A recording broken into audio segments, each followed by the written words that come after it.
Hello, welcome to the Dead Air Dudes. I'm Izzy. I'm Raka, and thank you all for joining us again. Hey, Again. we are at the end of the year. Thanks to everybody who's listening, participating, feedback, likes, subscribes, everything to the Dead Air Dudes, making it possible as we spearhead through to the next year.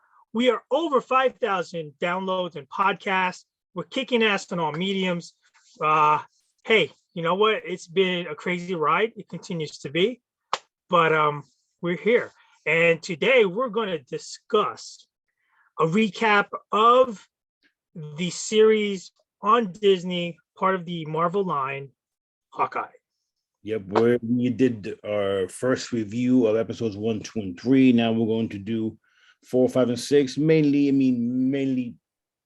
the season finale. Everyone has seen it. Or if not, you haven't seen it, you need to go watch it because spoilers abound coming up. That being said, like Rocco said, thank you all for, and in this video, comment, like, and subscribe, and continue to follow us. We're gonna have a lot more good content coming up in the new year. We've been a little slow right now, but as the holidays progress, next year it's gonna be a banner year. That being said, taking it from the top, Rocco. All right, so we're going to wrap things up, and obviously, if you're watching this, there are going to be a shitload of spoilers, and it's unavoidable. We have to talk about these things as it relates to where the Marvel Universe goes. Yeah. So first and foremost, the big reveal of the big bad guy. Well, there's two reveals, actually. One reveal, which we knew already, which was obviously Yelena Belova, the new Black Widow, shows up to try to assassinate Hawkeye, right? Because if you guys haven't seen it, if not, go watch it. The Black Widow movie at the end credit scene, Valentina goes up to her, which that's one big flaw in the show and in the movie that let's see if they correct it, because according to that scene, Valentina told her about who killed Natasha, which was Clint, right? Right. But then in the show, again, spoilers, she's hired by Kate's mom. So which one is it? Or is it one and the same? Is Valentina the middle person, but also serving her own objective? No, yeah, I never think Valentina's serving her objective, and this is like many rumors at least to try creating her own the Thunderbolts, basically, which is a super powered team, something akin to the Avengers or the Defenders or whatever else. But that remains to be seen. Let's not get into that. Back to this first big appearance or guest appearance was Yelena shows up, tries to wreak havoc, and attacks, both Maya, Clint, and Kate. So Echo is Maya. For all you Marvel Comics fans, yes, she plays Echo, who, obviously she's deaf and she is a trained martial artist / assassin, and she is very close to the boss, who is, if you guys saw the ending of episode 5, big spoiler, Kingpin. Now this branches into Spider-Man. It branches into everything, but for one of the big awesome reveals in Spider-Man No Way Home was he needed a lawyer. Yep. And his lawyer was none other than Daredevil, New York City, Peter Parker, Spider-Man, Yelena, New York City, Hawkeye, Kingpin. Yeah. Now we all know that there's one person that has a even longer history against the Kingpin than Daredevil is Peter Parker, aka Spider-Man. All right, as he showed up in, I do believe it was Amazing Spider-Man issue 50 or 51. His first Excellent. appearance. And yeah. What a recall. Now there's been also rumors about, well, episode 6 is all Kingpin all the time. But people are arguing or commenting whether or not it's the same exact Kingpin from the Netflix shows. And we get into that because this version of Kingpin looks like he's on 10 doses of steroids every 10 minutes. It's as though Bane gave him some blood and he is juiced. A car hits him, does no damage. He gets electrically charged by a field of electrodes, no damage. He do everything. A ton of bricks can fall on him, no damage. Well, Not he a gets scar. stabbed twice and he just goes, ah, ah. He dusts it off, keeps on going. He's like the juggernaut. I mean, what the hell? So he is not that strong in the Netflix of Defenders version. So, right, we're playing along with multiverse. Not only that, I don't think we're playing on multiverse. What I think is he is the MCU version of the Kingpin, meaning he's a lot more like in the comics where he is the pinnacle of a human specimen physically. Without, I guess how Batman would be the pinnacle human specimen in the DC universe without having any powers. It's been said, in many issues that the Kingpin can bench press almost freaking close to 1,000 pounds, that he can defeat ninjas, that he is extremely quick and agile and fast for such a big guy, and that a lot of that's muscle. It's not necessarily he's all fat. And if you saw, I don't know if this is just a coincidence or not, or obviously the actor's getting older, Vincent D'Onofrio did not look as big as he was in the Netflix series. Mind you, that show was 5-6 years ago. But he wasn't as big as far as fat. Sure, they didn't enhance him. They enhanced him a bit. They had to have.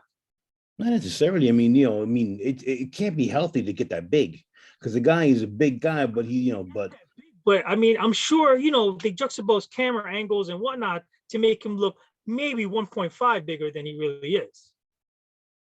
He looked 8 feet tall. What in Hawkeye? Yeah. In Hawkeye, he was the same height as freaking as. I don't think so. He was look back. The perception is that he's at, but when he was standing still with Kazi, they were the same height. Now maybe Kazi's a big dude. All right. Either way, we have Kingpin, we have Yelena, we have Hawkeye, we have big spoiler coming, guys. We have this redemption arc at the end.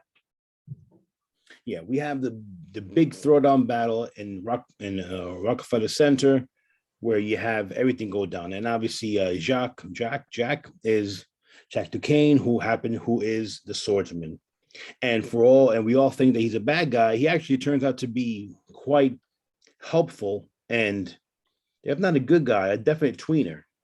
Out from definitive bad guy. So he actually helped out. Then you had the LARPers who helped out, and all the while Yelena's still trying to kill Clint. And I thought, and then you have a battle between Kate Bishop and Kingpin. Now I had to see this episode twice.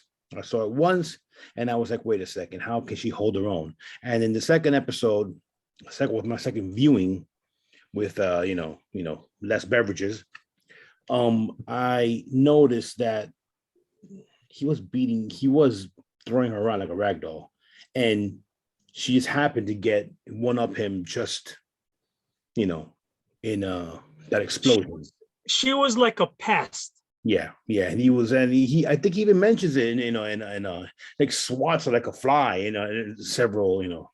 This is what I'm saying. And Kate Bishop, although she's not a full-fledged fighter, she's got skills. Oh yeah, she's got arrows, she's got martial arts, she's got a background.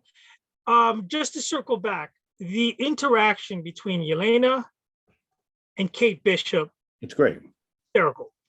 Probably the best dialogue playoff with each other actor scene in the whole series.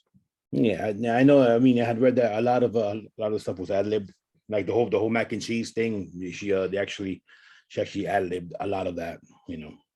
It was perfect. It might actually have been the best dialogue, witty exchange. And when when she's gonna go kill him, and then they have that cool like chase, parkour type scene, and yeah, I mean it was good. You get the redemption arc for Ronin / Hawkeye. You get the emotional closure for both Yelena and Clint, which you're expecting, because obviously we all know that she's going to be the new Black Widow. And you kind of, instead of dragging it off for another movie, another series or whatever, you kind of said it now that she's not happy. She accepted the truth. She's not happy about it, but obviously she's not going to, try to kill him again. Can we get now to the Rolex? Yes. Now, this is spoilers. The Rolex, now there were rumors I had mentioned in one of the previous episodes that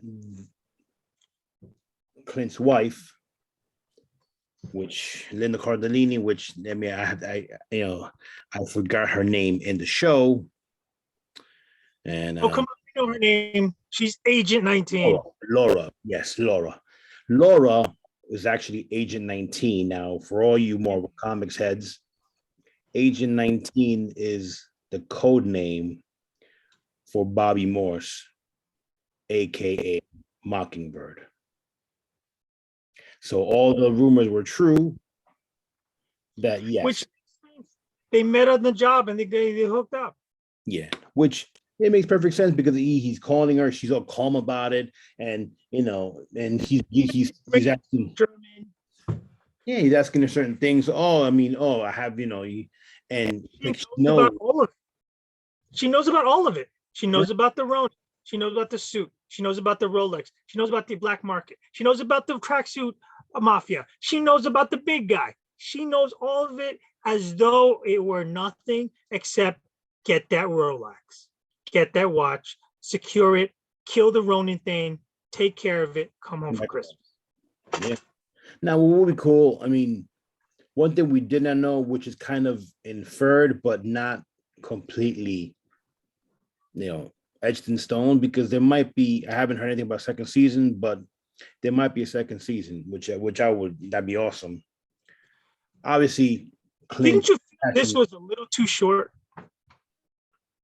I liked it. I'm okay with it. The issue with the Netflix series was that they were too long. Didn't you get the feeling of the Netflix series that you had one story, one overall story, then he added a secondary story somewhere in the middle of the season, which kind of was okay. You're talking about all of them, or are you talking about Daredevil in particular? The majority of them, if not all of them, yeah. Even in the Punisher. Even the Punisher, I get it, because then they had the whole the overarching between him and Billy Russo, and then you had the problem with the new kid who came in. He was all he turned bad, and it was all kind of post-traumatic syndrome, the whole thing. You had the whole thing freaking in Luke Cage. You had Cottonmouth. Then when Cottonmouth died, you bring in Diamond back and turn it all screwy with the super powered BS and everything else. Ooh, scorch the earth, Netflix. No, hey, Netflix. Daredevil season 1, 2, and 3, in particular season 1 and 3. Watch them now.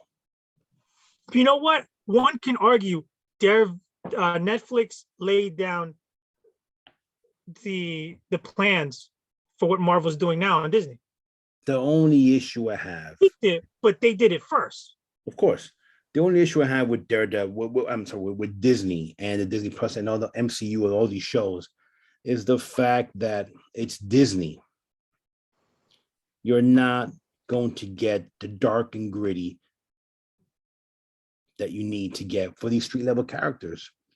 Daredevil is not a nice guy. It's all dark and gritty. Kingpin is not a good guy. When they show Bullseye, and Bullseye's coming because in the Hit Monkey show, the creators tried to for it to be Bullseye who goes up against Hit Monkey. Yet Marvel, they did not allow them to use Bullseye, and instead they use Lady Bullseye. Why? Because they have plans for Bullseye. Okay. So on a whole, I'm assuming you liked it. Yes. Liked it, didn't love it. It was fine. It was perfectly fine. It was I mean, I enjoyed the whole the appearances more than the actual sum. Hey, I'm a fan of Haley Stansfield. She, she did great. She's very spunky. She's very likable, and Jamie Renner's Hawkeye is brooding, dark, and has This and I everything. found this to be more of a lighthearted. Yes. They did have a backdrop of the Christmas theme, but also when you got the lopers, the leapers, whatever, that added a dimension of levity to it. Yes. The play between Yelena and Kate Bishop was lighthearted. They didn't even really go after each other. The elevator scene where she slaps her, she's like, trying to, what was that? I like that part. You're right. They didn't go dark. Yeah. Loki went a little more dark. WandaVision was very dark towards the end. Yes. You're talking about bringing back, resurrecting from the dead. You're talking about going to a dark place. It's about death, destruction, ripping people's lives out of their hands, and a whole bunch of stuff. I do see where they're going because obviously there's so many tentacles here, and they're trying to, as you've seen also with Spider-Man No Way Home, they're trying to now really lay all the groundwork for the next phase, for the next big bad. So we're doing that. We're doing this now. We're doing this, or should we leave it for a further episode? We'll leave it for another episode. I agree with you. If you haven't watched it, it's very entertaining. It's very good. It's a cut above average. Don't look for something that's gonna be super spectacular. No, it's a fun show. It's a fun show. It entertains throughout. It's fun. It's just long enough.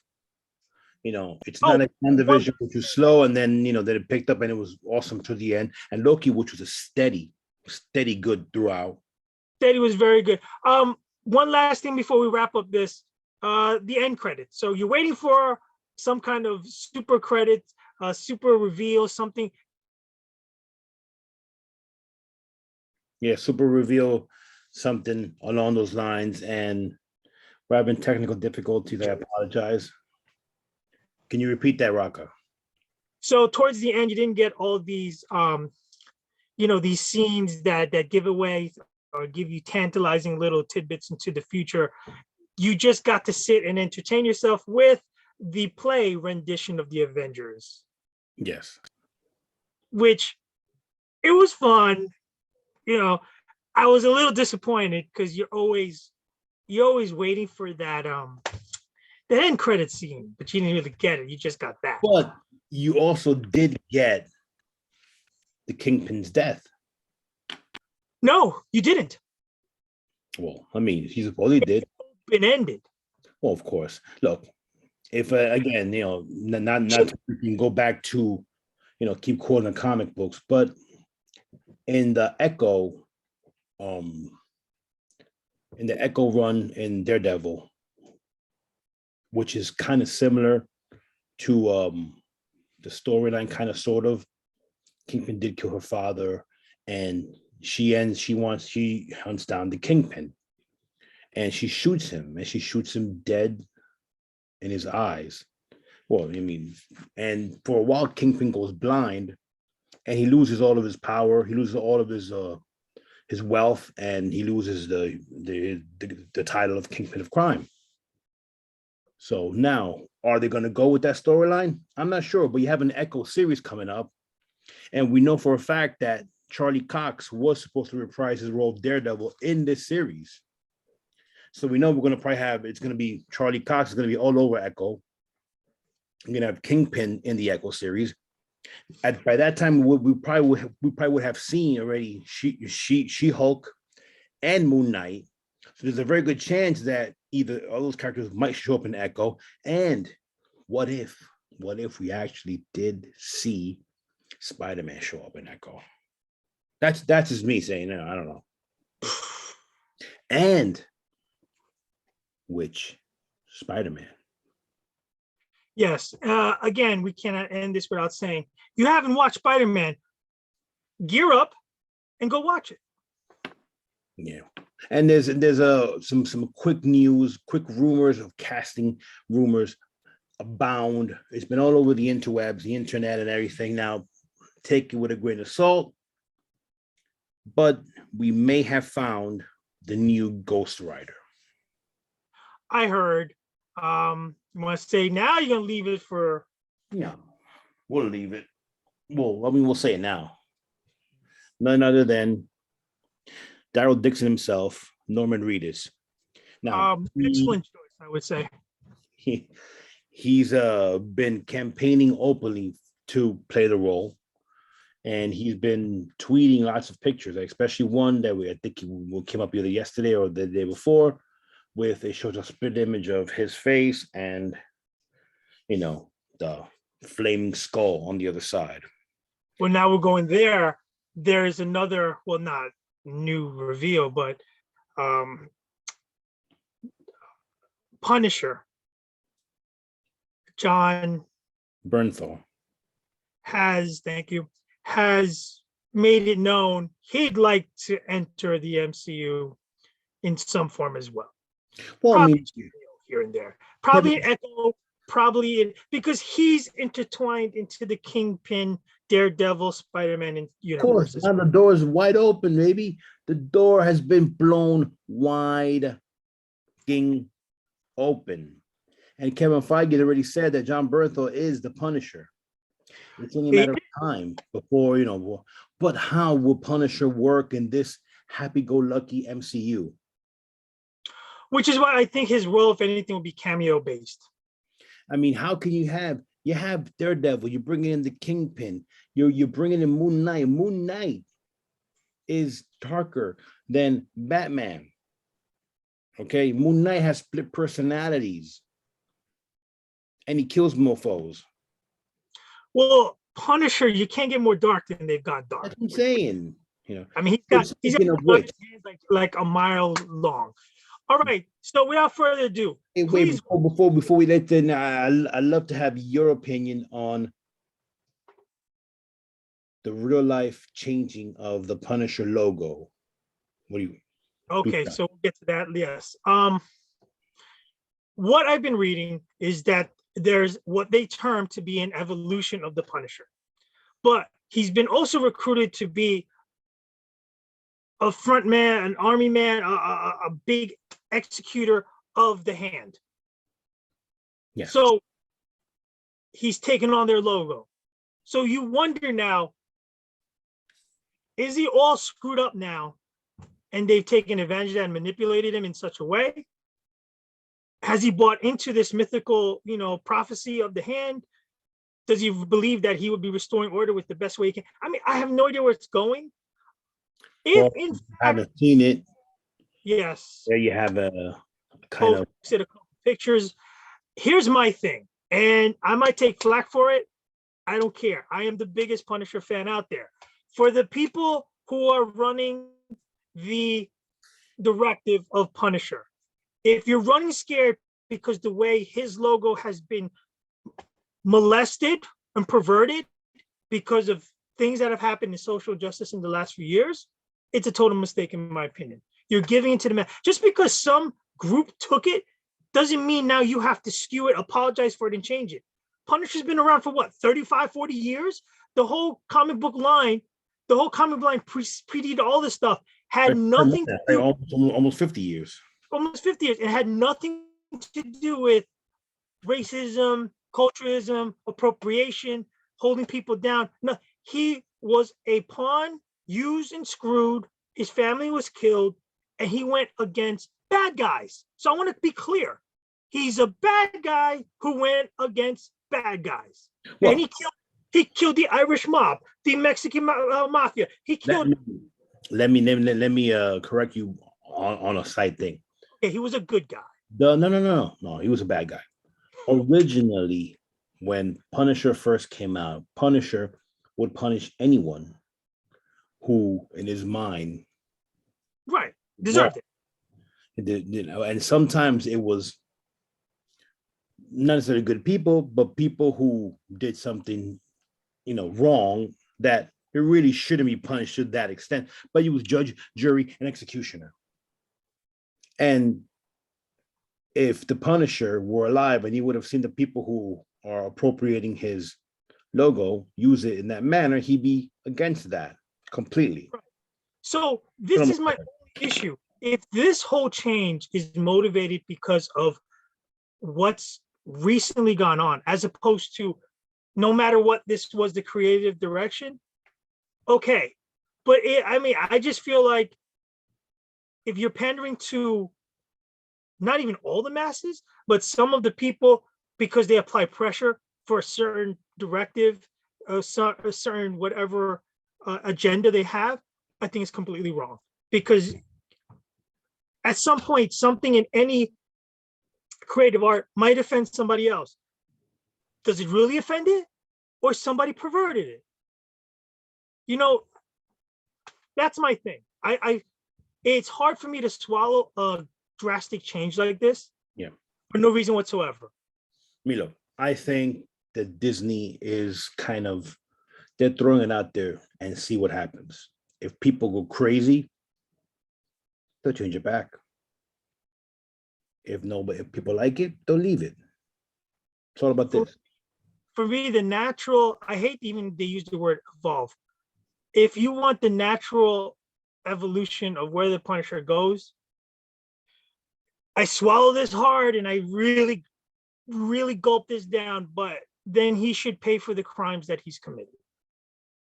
Go down with the logo, but regret some of the actions he's taken as extremist. Okay, I'm okay with that. But for him now to work for the hand and now he changed his logo, where are we going with this? Well, we need to read the story. I haven't read it. Worse. So, but yeah, and that's kind of our quick little, opinion. Back, your quick rating on Hawkeye, and let's get out of here. 4 sharp arrows. You know what? 3.75 sharp arrows. Okay. Trick ones. Definitely trick ones. The ones that says do not use. Go watch it, and please go watch Spider-Man. All right. I'm Raka. I'm Izzy. Please like, comment, subscribe, and for the Dead Dudes, save the whales. Happy New Year, everybody. Happy New Year, guys.